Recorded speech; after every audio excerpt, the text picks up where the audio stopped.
Efa ho iray taona mahery zay no nampiarana ny Dinabe ny ato anatin'ny faritra Atsimo andrefana. Na dia eo aza ny fahombiazana azo avy aminy dia mbola misy ireo lesoka hita amin'ny fanatanterahana izany. Nidinay fotony araka izany ny lehiben'ny faritra Colonel Rabe Gilles nitondra volavola fitsipika anatiny hoentina handavorarina ny fampiharana ny Dinabe. Izany hoe ny fametsahana zany ny règlement intérieur ny Dinabe, misy zavatra tokony mbola hatao i règlement intérieur fa mbola tsy tafapetsaka. Zay nefa ny mahatonga le bavira madinidinika.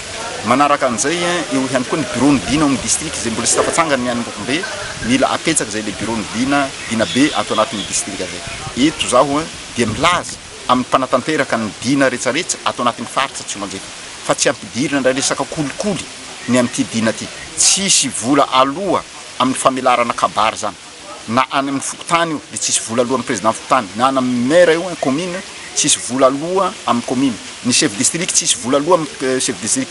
Ohatran'izay ny amin'ny lehiben'ny faritra ary zahay dia tsy hanaiky ny hidirany resaka kolikoly ato anatin'ny dina raha ohatra ka mahafantatra ny fisian'izany. Zava-dehibe aloha mahakasika an'io dia fisian'ny fandriam-pahalemana amin'ny ankapobeny, indrindra tsara izy ao an-dalana fanarenana an'izay tsikelikely izahay atao amin'ny fitsarana miara-miasa amin'ny région sy ny district ary ny ben'ny tanàna. Fisarona ny fitondram-panjakana kosa no nentin'ireo solotenan'ny fokon'olona amin'ny alalan'ny fankatoavan'ny fitsarana ny Dinaben'ny faritra izay nampiena ny asandahalo aty amin'ny tapany Atsimo andrefana ity.